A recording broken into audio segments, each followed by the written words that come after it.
Om.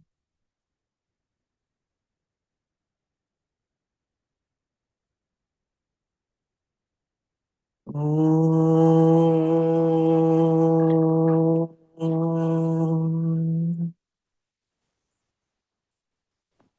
Om.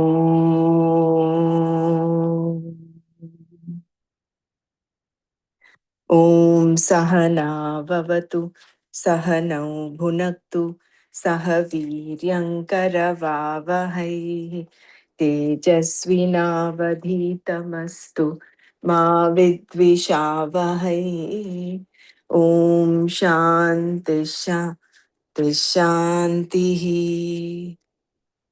Narayanam Namaskritya Naram Jaiva Narottamam Devim Saraswatim Vyasam Tato Jayamudirayet.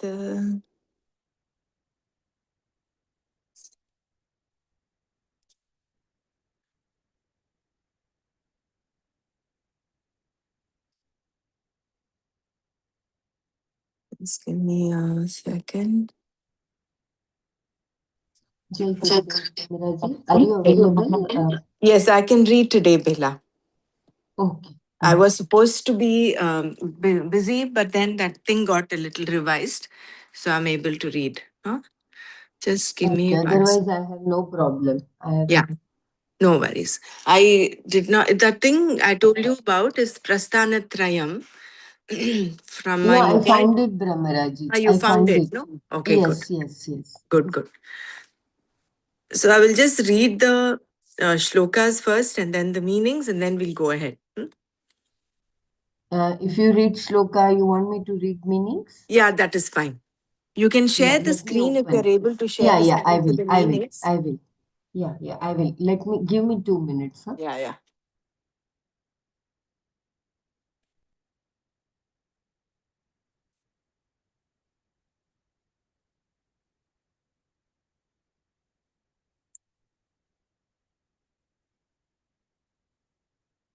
ॐ श्रीकृष्णपरमात्मने नमः अथ श्रीमद्भगवद्गीता पञ्चमोऽध्यायः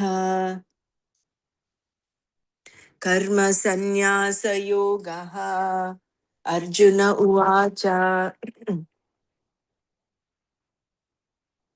सन्न्यासं कर्मणां कृष्ण पुनर्योगं च शंससि यच्छ्रेय एतयोरेकं तन्मे ब्रूहि सुनिश्चितम्. The first verse starts with actually Bhagavan Uvacha in the home study verses.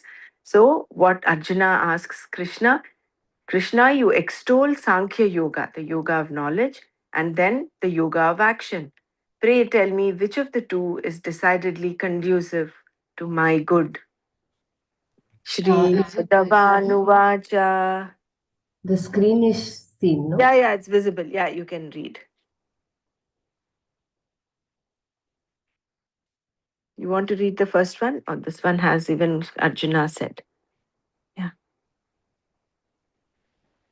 श्रीभगवानुवाच सन्न्यासः कर्मयोगश्च निःश्रेयसकरावुभौ तयोस्तु कर्मसन्न्यासात् कर्मयोगो विशिष्यते. Shri Bhagavan said, both renunciation of action and performance of action as yoga lead to liberation. But of these two, the performance of action as yoga is better than renunciation of action. Yes. One second.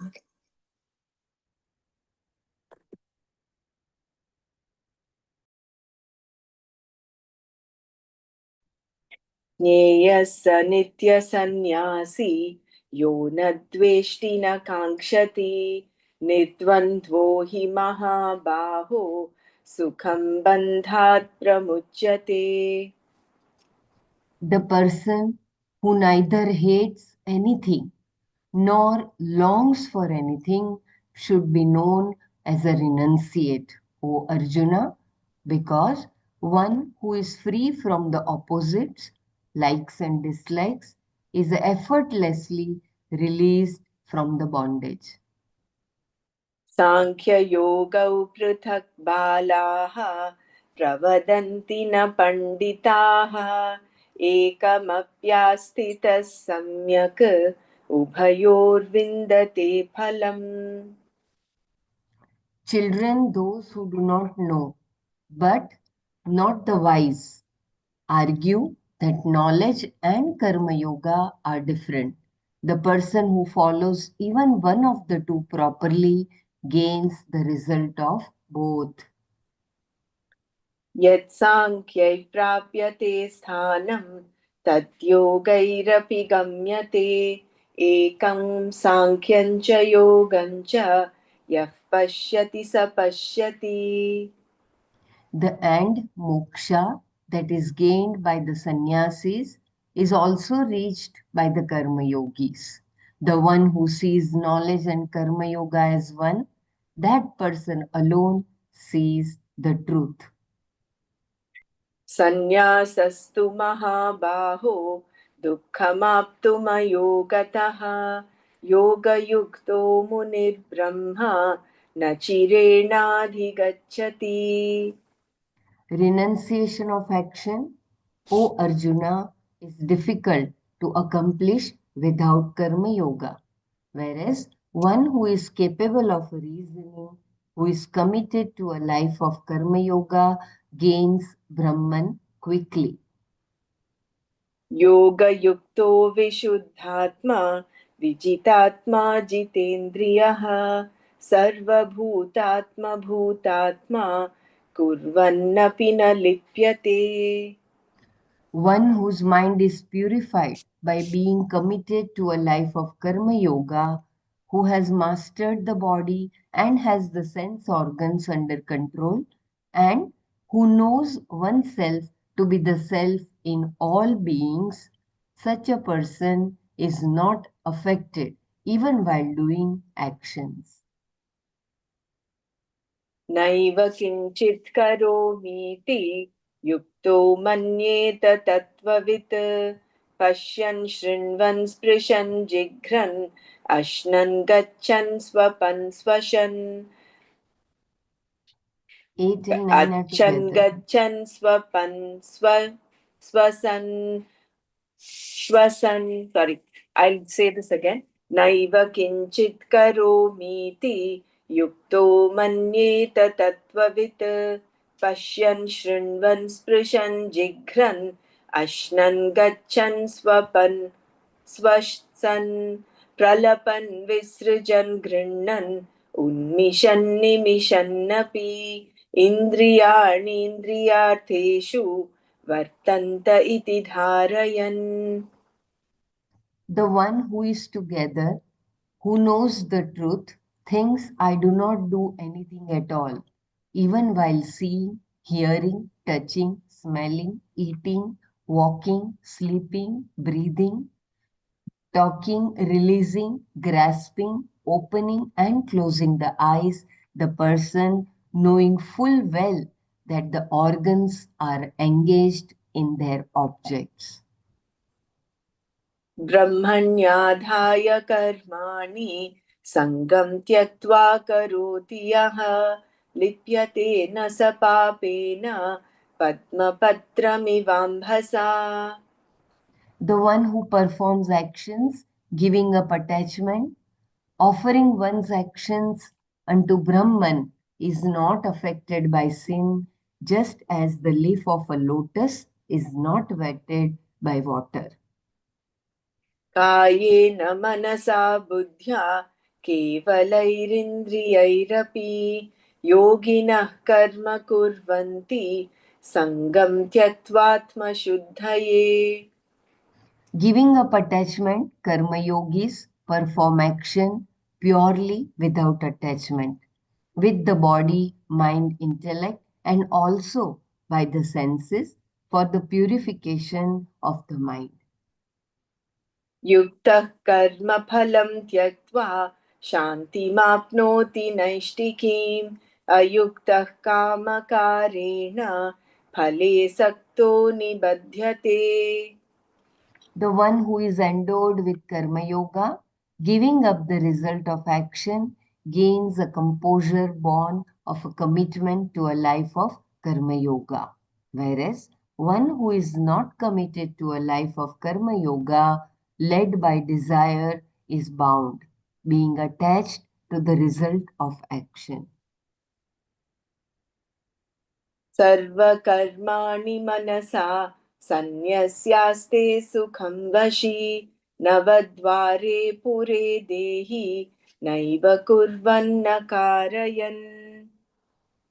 The indweller of the physical body, the one who is self controlled, having renounced all actions mentally by knowledge, remains happily in the nine gated city, the body, neither performing action nor causing others act. न कर्तृत्वं न कर्माणि लोकस्य सृजति प्रभुः न कर्मफलसंयोगं स्वभावस्तु प्रवर्तते. Atma creates neither doership nor action for any person, nor the connection with the results of action, but one's own nature leads to action. नादत्ते कस्यचित् पापं न चैव सुकृतं विभुः अज्ञानेनावृतं ज्ञानं तेन मुह्यन्ति जन्तवः. The Atma accepts neither the Papa nor the Punya of anyone. Knowledge is covered by ignorance, and because of that ignorance, people are deluded. तद्बुद्धयस्तदात्मानः तन्निष्ठास्तत्परायणाः गच्छन्त्य पुनरावृत्तिं ज्ञाननिर्धूतकल्मषाः. Whereas for those whose ignorance of the self is destroyed by knowledge, the knowledge reveals the self as that Brahman, like the sun reveals objects previously covered in the darkness. विद्या विनयसम्पन्ने ब्राह्मणे गविहस्तिनि शुनि चैव श्वपाके च पण्डिताः समदर्शिनः. Those whose intellect is awake to that Brahman, for whom the self is that Brahman, who are committed only to that Brahman, for whom the ultimate end is that Brahman, which they have already accomplished, whose impurities have been destroyed by knowledge, they attain a state from which there is no return. I think it is Ihai, 18. yeah, that is 18. 18. Wise people are indeed those who see the same Brahman in a Brahmana, who is endowed with knowledge and humility in a cow, in an elephant, in a dog, and even in a dog eater. इहैव तैर्जितः सर्गो येषां साम्ये स्थितं मनः निर्दोषं हि समं ब्रह्म तस्मात् ब्रह्मणि ते स्थिताः. The cycle of birth and death, samsara, is won over by those whose mind is rooted in the same that is Brahman, here itself in this life, since Brahman, that is free from any defect, is always the same. They, the wise people, abide in Brahman. न प्रहृष्य न प्रहृष्येत् प्रियं प्राप्य नोद्विजेत् प्राप्य चाप्रियं स्थिरबुद्धिरसम्मूढो ब्रह्मविद् ब्रह्मणि स्थितः. The one who knows Brahman, who is established in Brahman, whose knowledge is firm, and who is free from delusion, does not rejoice over gaining that which is desirable and does not resent gaining that which is undesirable. बाह्यस्पर्शेष्वसक्तात्मा विन्दत्यात्मनि यत्सुखं स ब्रह्मयोगयुक्तात्मा सुखमक्षयमश्नुते. The one whose mind is not attached to the external sense objects that contact the sense organs gains that happiness, fullness, which is in oneself. One whose mind is endowed with the knowledge of Brahman gains that happiness that does not wax and wane. एहि संस्पर्शजा भोगा दुःखयोनय एव ते आद्यन्तवन्तः कौन्तेय न तेषु रमते बुधः. Because those enjoyments that are born of contact between the sense organs and desirable objects are the sources of pain alone and have a beginning and an end. O son of Kunti, the wise people does not revel in them. That's it. I think we've stopped somewhere here, right? 20th, 21st Yeah. shloka. Yes. Share that.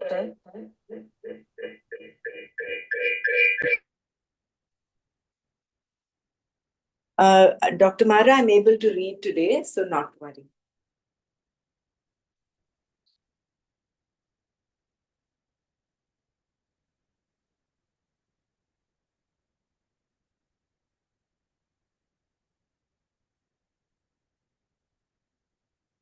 So we did this yesterday, the 21st verse.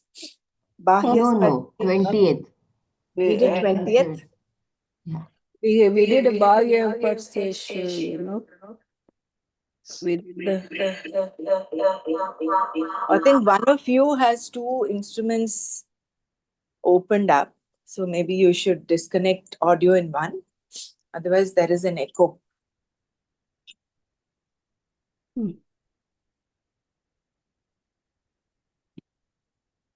Yeah, We did this one Bahya we Sparsheshva Saktatma. Bahya Sparsheshva Saktatma.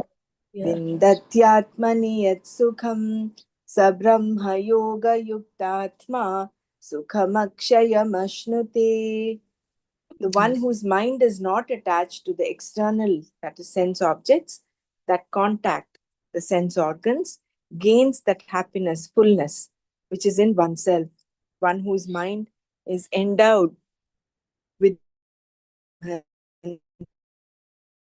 gains that happiness that does not wax and wane. We did this all of this yesterday. We want to repeat this once before going to the next one. Yeah, we had read once. We can repeat, Brahmaraji. Okay. This verse can be interpreted in two ways. First, we will see how Shankara explains it. Then we will see the other interpretation. Bahya Sparsha refers to external objects that come into contact with the sense organs.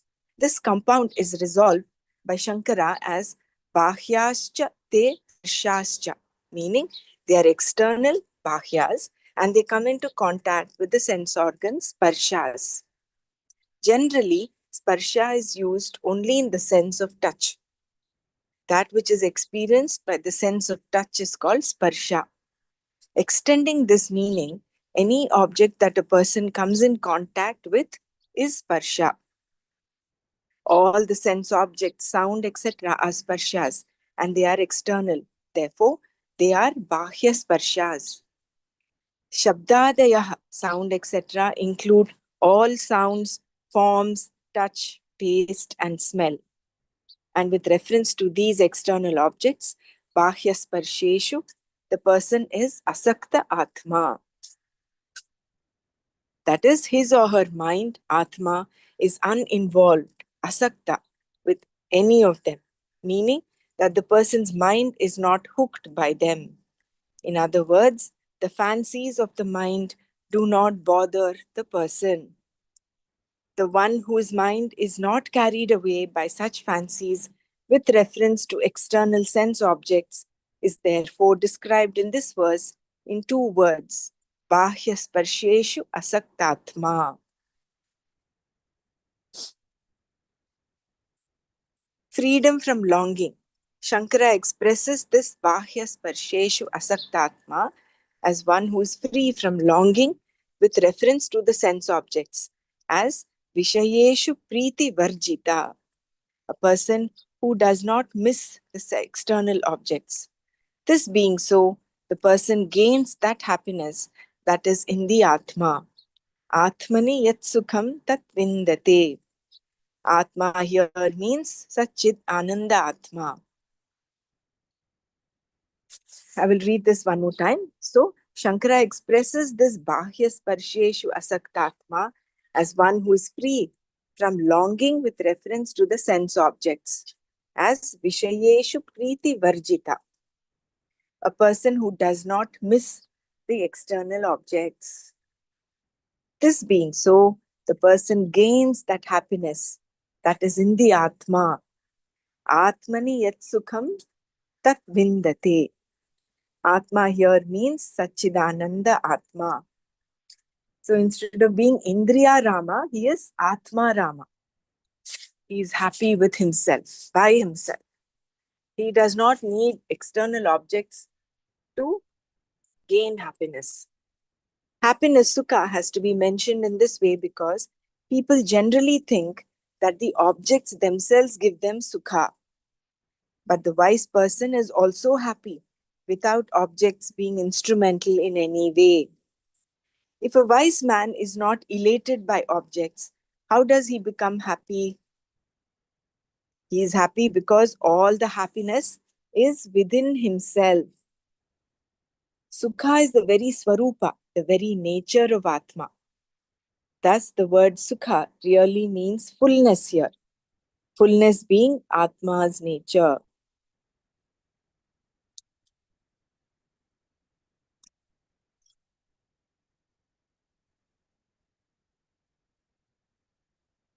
Sukha is the very swarupa, the very nature of Atma. Thus, the word sukha really means fullness here. Fullness being Atma's nature. This sukha, fullness, is gained by the jnani who knows that the Atma is not affected by the external objects that come into contact with the sense organs. He or she gains the sukha that obtains in the Atma, which is the person's swarupa. And all this comes with what? Not by doing any karma, but by knowledge. Karma is required to just purify the mind, but he gains this knowledge that Atma is Achyuta. It is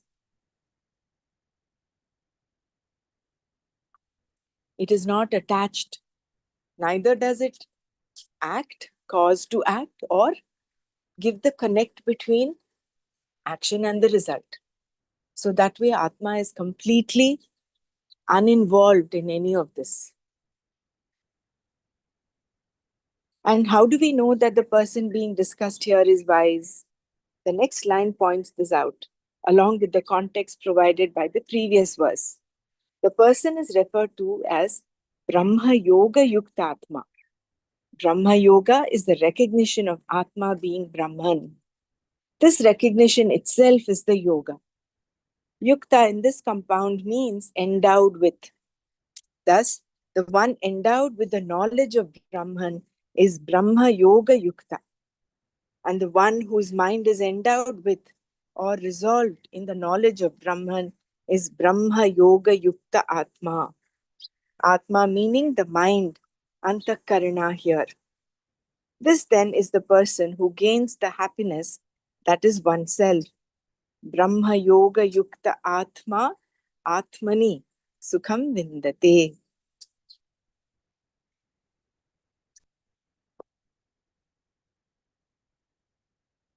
So the word Yukta here is endowed with. So the one endowed with the knowledge of Brahman is Brahma Yoga Yukta. And the one who is endowed with or resolved in the knowledge of Brahman as Brahma Yoga Yukta Atma. Atma meaning the mind, Antakarana here.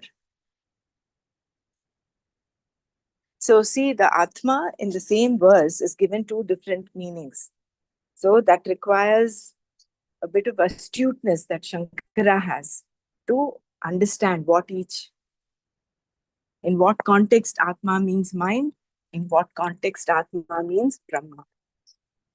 So here, Brahma Yoga Yukta Atma is one where the mind is totally resolved in Brahman. Is the person who gains the happiness that is oneself.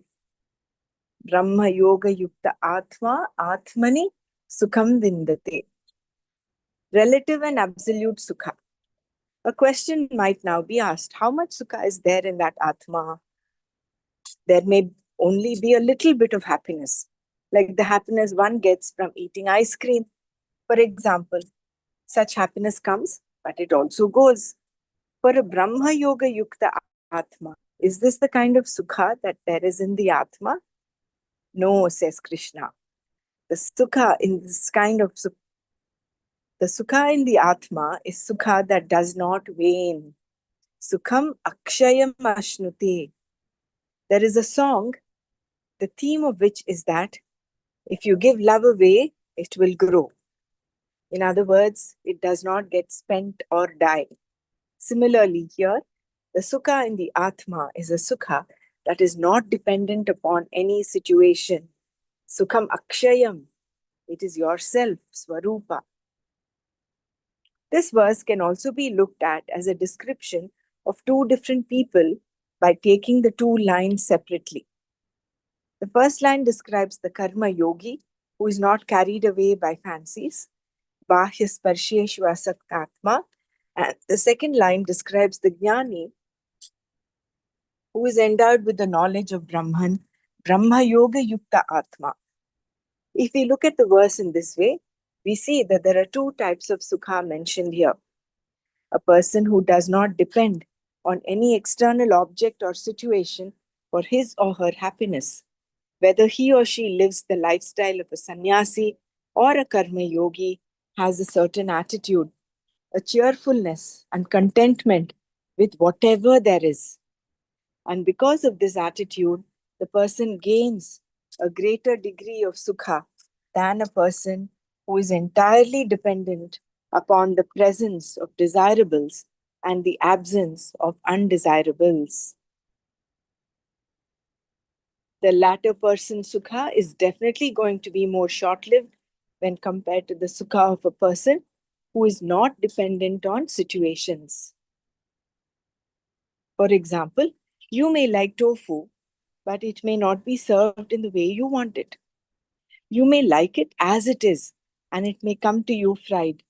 Therefore, there are comparable degrees of sukha that people get. All over the world, it is the same.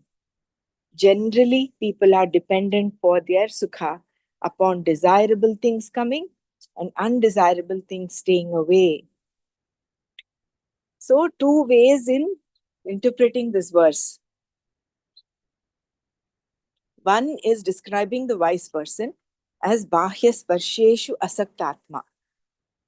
The sparsha includes all the five senses, not just the sparsha of touch. So, bahya is the sense objects, sparsha is the sense organs. So, when a person who is not attached to any of the sense objects is not dependent upon his happiness. That is one way of understanding the verse. And Vindati Atmani Yat Sukham. So he gains that happiness. How? Brahma Yoga Yuktatma. By being established, endowed with that knowledge of Brahma, he is not dependent upon the sense organs, sense objects for his happiness.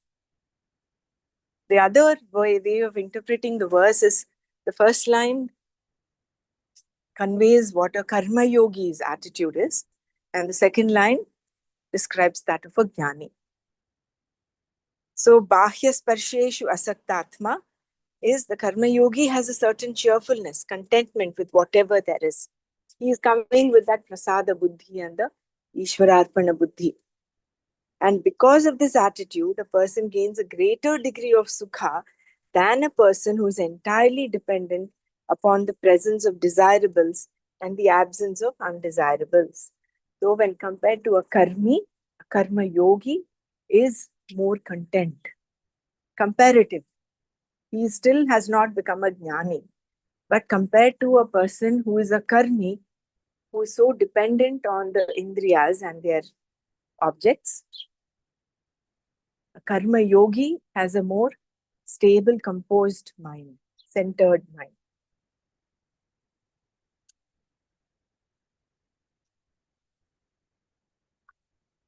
So that is, here we're talking about two kinds of sukhas. See, this relative absolute comes in several times. If you remember, we had relative moksha, absolute moksha, but that was dealt with, I think, in the 4th chapter.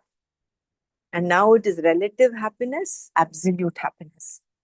Relative knowledge, absolute knowledge.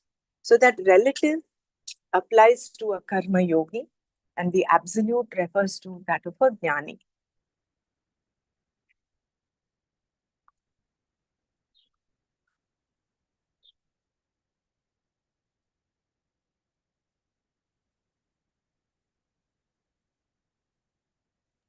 Hey So the Gurudev, so yeah, here there is a difference of pleasure and happiness, right? The yeah, pleasures which are sense pleasures and happiness which is ever there as the your swarupa, Satchidanand Swarupa. Yeah, very correct. beautiful. And the pleasure can be And comparative also. It can be of various degrees. hmm. And the yukta word here has a different meaning in comparison to previous chapter, where Yeah, it was yukta was like with sense organs. And here, Yukta means the one who has that knowledge, that Samadarshita. correct. Mhm. The one who rebels in the knowledge of Brahman. And he is contented, he is full. That He is full. Apuryamanam Machala Yes. Pratishtha. He is full, irrespective of people, situations, his own state, everything. He is Hmm. reveling only in that fullness that he is.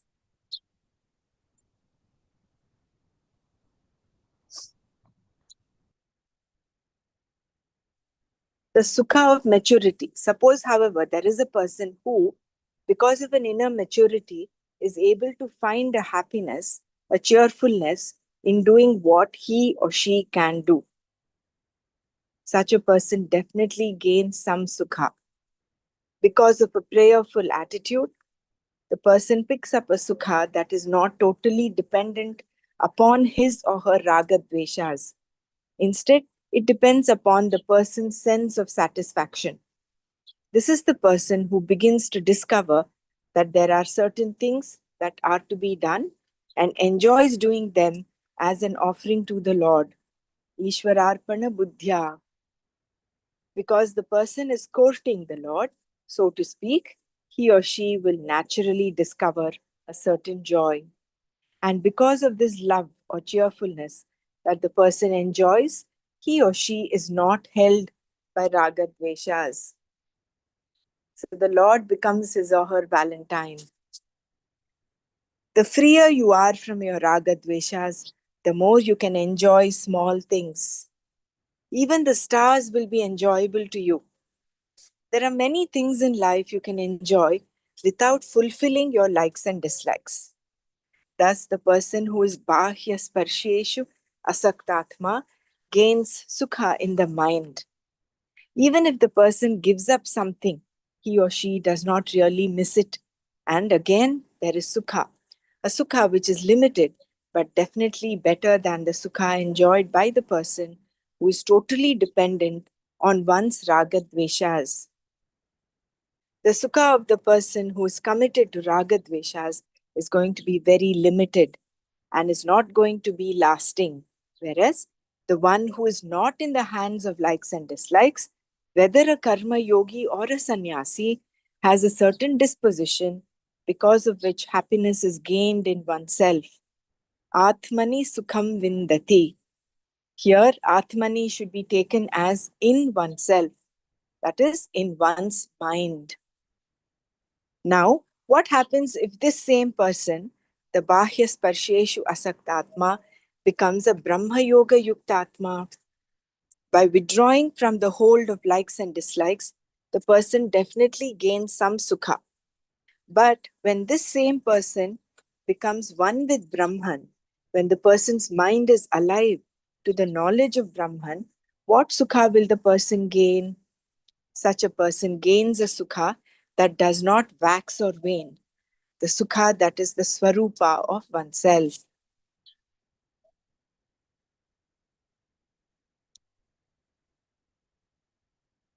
So he gets that unwavering happiness. That is the absolute sukha.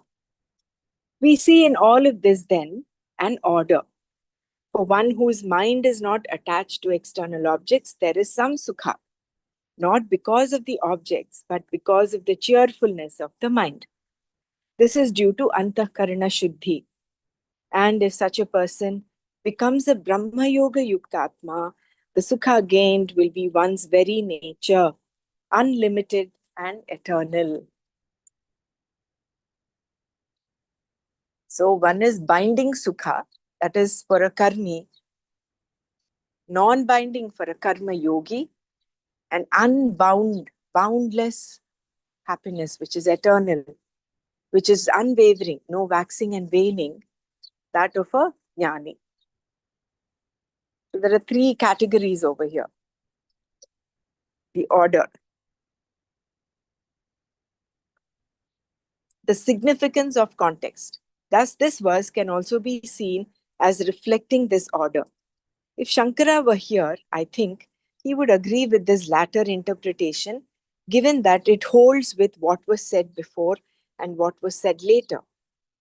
Whenever you interpret what is said differently from Shankara's interpretation, you must see that it is contextually proper. Otherwise, anyone who knows what it is all about can easily prove you wrong.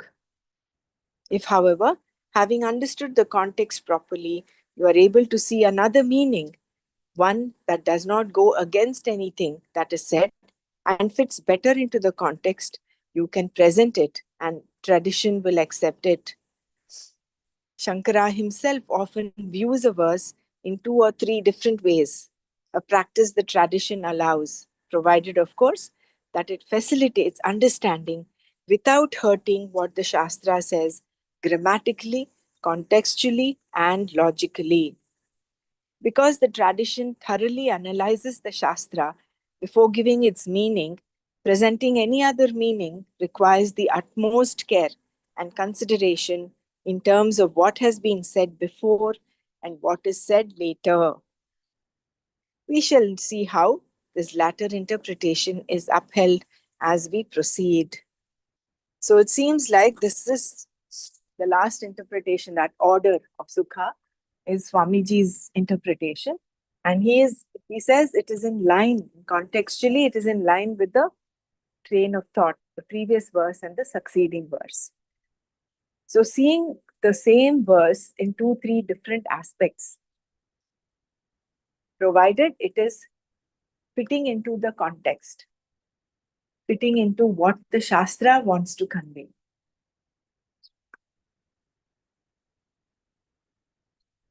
So let's do some manana on this before going to the next verse. Bahya sparsheshvasaktatma vindatyatmani yat sukham sa brahma yoga yuktatma sukhamakshayam ashnute. See that sukha is also uh, given an adjective. Akshayam ashnu. Akshayam sukham. It is not sukha that comes and goes. It is sukha that just stays.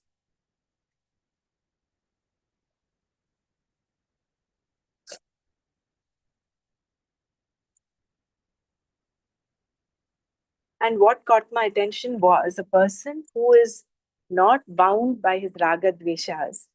Even small things give him happiness. His attention, his observation becomes so astute that small things, even the flowing of the breeze, the sound of the birds, even those little things can give him happiness. Because he's cheerful, he's got that maturity of the mind. He does not have binding desires, no raga dveshas. But when a person is so bound by raga dveshas, his vision is so clouded by only his likes and dislikes that he fails to see the other things around him. If a person is so hell bent on, for example, going to a particular place for a holiday, I'm just giving an example. He wants to go there, but for some reason that's not happening. His mind is so occupied with just that destination, that he fails to look at the beauty that is surrounding him in whichever location he's in. So he's completely oblivious to whatever is around him. Whereas that is the first level in the order. That is the least mature person. The next maturity is a relative sukha, which is that of a karma yogi. Here he is not bound by that. He says, doesn't matter. I'm cheerful. He's cheerful in his mind, whether he gets to go to that destination or not. So wherever he is, he's able to experience sukha. But he's still not a Brahma Yoga Yuktatma. Whereas the third level is that the highest, that is of a Jnani. He is despite wherever he is. He is just reveling in that in his own Swarupa, which is happiness. He doesn't even have that desire.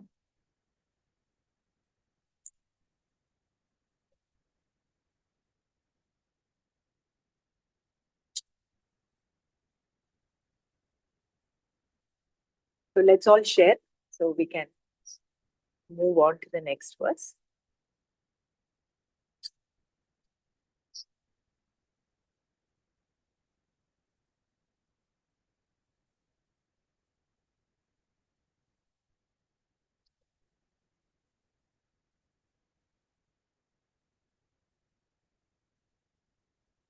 The sukha of maturity, the significance of context, and relative and absolute sukha. So this will keep coming up time and again, relative and absolute. Just a small example I wanted to share is like when we walk outside here, the weather is so hot, but instead of looking at, we know that it is always hot at this time. When we see the trees, they are some of the trees, especially neem trees, in spite of staying there, they are blossoming with that hot wind. Also, they look so beautiful. So looking at them only, we feel like how they are doing tapas, and we are sitting in the AC car, but still we feel that it is hot, hot, hot. But instead Correct. of that, when we look at the nature, that even in this hot sun, they are blooming so well, and they are giving the shade to people. Some of them, some laborers were sitting under the neem tree and they were enjoying their break. So, looking at them, you feel that yes, happiness is not limited just to your own likes and dislikes. Correct. Very nice.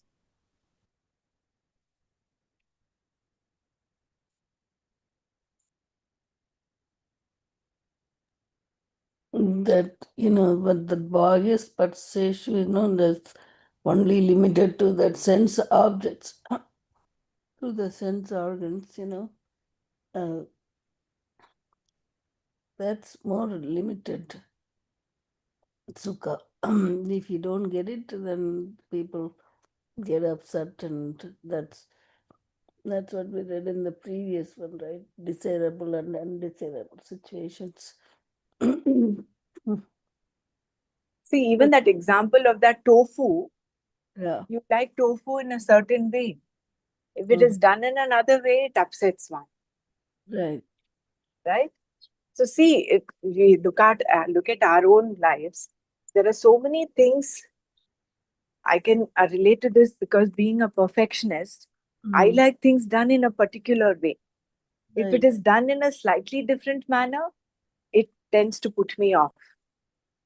Of course, Right. now it is I'm way better than what it used to be originally, what I was originally. But I can still see that traces of the perfectionism cropping up time and again. Mm. So you want it done in a particular way, and then your sukha is dependent on that. So the less and less your sukha is dependent upon what is the outcome in the external world, that much more relative sukha one gets, that much more relative maturity one gets. So the relative is based on the amount of sugar that you get, how you wanted it, right? You still have that. Relative sukha here is about the maturity of the mind, is about the inner cheerfulness, inner composure, being in that prasada buddhi, So that's the karma yoga, right? karma yogi attitude. So absolute yoga. So you said those three things, right? Karmi Right. is one with that, based on the raga. No maturity, Maturity. relative maturity, and absolute maturity. Mm. Similarly, no sukha. I can't say no sukha. Pleasure, like what Bela very rightly pointed, just pleasure, which is binding happiness. Then absolute relative sukha and absolute sukha, Non-binding. The same. non-binding.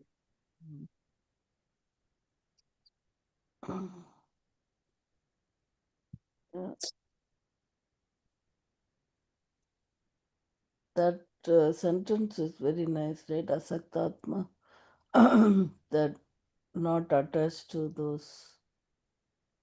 Asaktat. Bahya sparsheshu asaktatma. Mm. Not carried away by the fancies. Chayana, I remember when he was taking the Bhagavad Gita, he would say, you want to eat masala dosa. That is in your mind, that for breakfast you want. That is a preference you have. But instead of masala dosa, you've got upma. So a person who is bound by his ragadveshas will be very upset, complaining, and will not enjoy the upma. He might even refuse to eat it because what he wanted was masala dosa. Mm. But a karma yogi, non-binding desires, doesn't matter. I wanted masala dosa, but I got upma. This is prasada from Ishvara, so he will take it. He's cheerful and happy. Look at the mindset, the first mindset and the second mindset. Mm-hmm. And So then the jnani may not even have that desire. Whether he has the desire, not desire, he is happy within himself. Whether he gets to eat or not eat at all, also he is happy. He eats only to sustain his body. So Karma Yogi still has some likes and dislikes, but they are non-binding.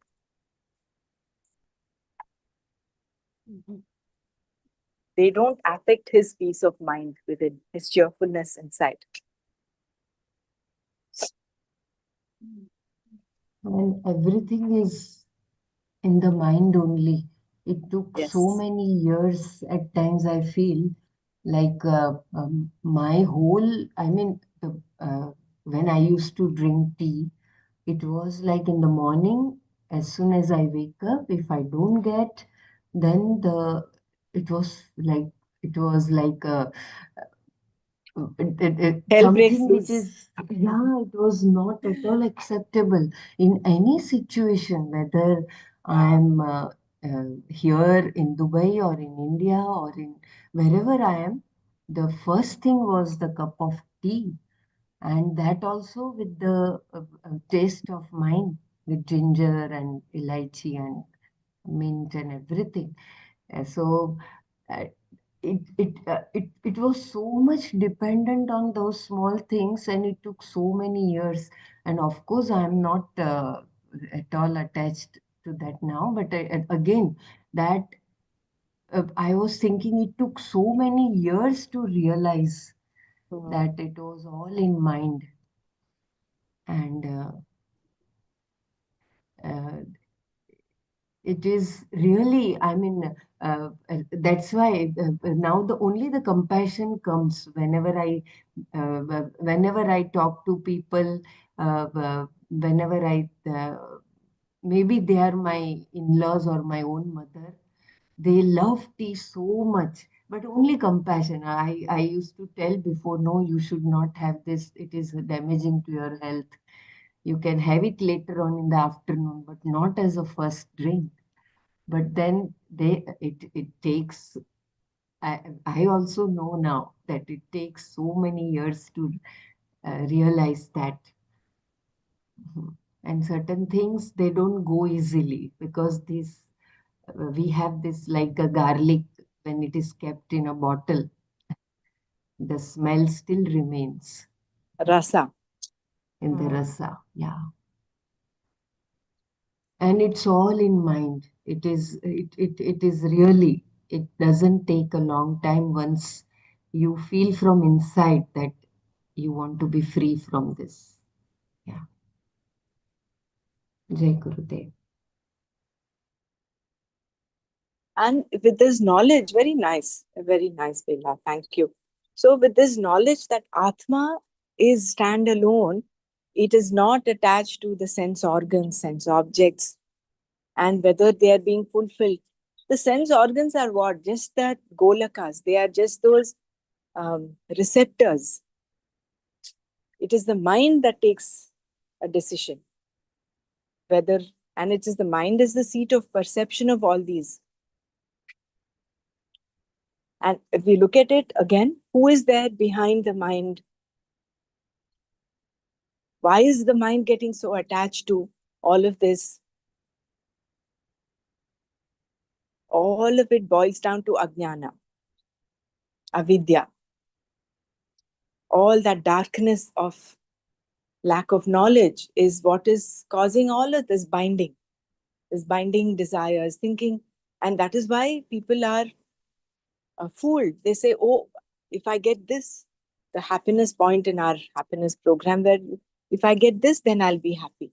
So we are all caught up in that when and then, not realizing that we can be with or without whatever that external object is. You can still be happy. Problem is we link our happiness to others. We think happiness is there in that object. But the fact is, once we get that object, what is happening is we are getting in touch with our own nature at that time, momentarily. A jnani understands this. A karma yogi, with his maturity and with his purushartha of wanting to purify the mind, gets it in a relative sense. Yeah.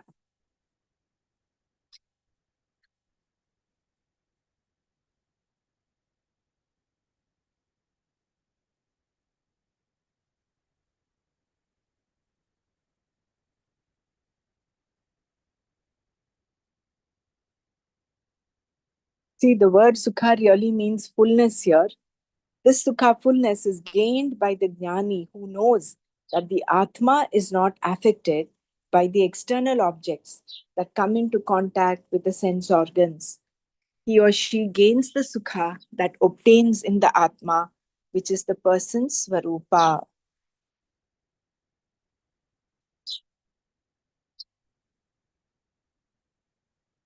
We just have about 3 minutes, so I'm just going to read the next verse. We shall see how this latter interpretation is upheld as we proceed. So, what is that latter interpretation? Is that this order? For one whose mind is not attached to external objects, there is some sukha, not because of the objects, but because of the cheerfulness of the mind. This is due to antakarana shuddhi.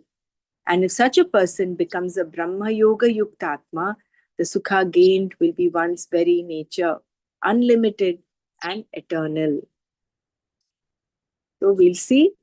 Ehi samsparshaja bhoga dukkhayo eva te adyantavantah kaunteya nate ramate buddhaha. Kaunteya, O son of Kunti, he, because those which samsparsha jaha are born of contact between the sense organs and desirable objects, bhogaha, enjoyments, te, sukha yonayaha eva, dukkha yonayaha eva, are the sources of pain alone. Adi antavantaha, and they have a beginning and an end. Buddhaha, the wise person, teshu, in them, na ramate, does not revel. Kaunteya, he, ye samsparshajaha, bhogaha, te, dukkha yonayaha eva, adi antavantaha, buddhaha teshu na ramate. Because those enjoyments that are born of contact between the sense organs and desirable objects are the sources of pain alone and have a beginning and an end. O son of Kunti, the wise person does not revel in them. So, just like how the kurmongani vasarvashaha. So, when a person is exposed to these sense organs, sense objects, just like how the tortoise withdraws its limbs, the jnani withdraws his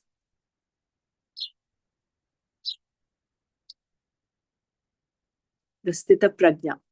He withdraws his sense organs and revels in his own true nature. And the contact, similar verse is there in the second chapter.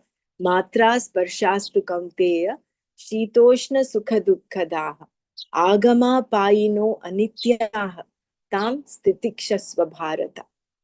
So the moment a sense organ is in contact with a sense object, it leads to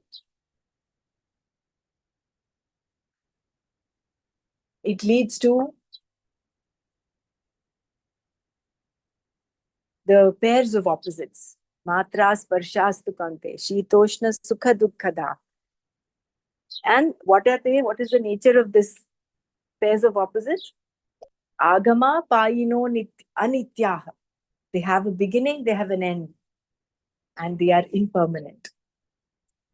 Tam stitikshasva, therefore forbear them, endure them. We'll see this tomorrow. We'll close here today.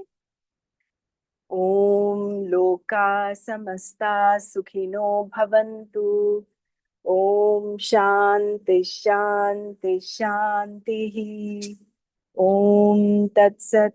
Shri Krishna Arpanamastu. Jai Gurudev. एकमेव द्वितीयं ये ब्रह्मा निर्गुणं निर्शलं निर्विकारम् एकमेव द्वितीयं ये ब्रह्म अत्र वेदान्तमेव प्रमाणम् बोधक सद्गुरु तत्त्वनिष्ठः ईश्वरानुगृहीतेन वेद्यम् एकमेव द्वितीयं ये ब्रह्म ज्ञानगम्यं तुरीयं हृदस्थम् आत्मरूपं हि तत्त्वेन ज्ञातम् सोऽध्वनः पारमाप्नोति सत्यम् एकमेव द्वितीयं ये ब्रह्म ब्रह्मज्ञस्य तु ब्रह्मैव सर्वं नास्ति मोहो भयं नैव दुःखम् तस्य स्वानन्दमग्नं हि चित्तम् एकमेव द्वितीयं ये ब्रह्म निर्गुणं निश्चलं निर्विकारम् एकमेव द्वितीयं ये ब्रह्म एकमेव द्वितीयं ये ब्रह्म ब्रह्मैव सत्यं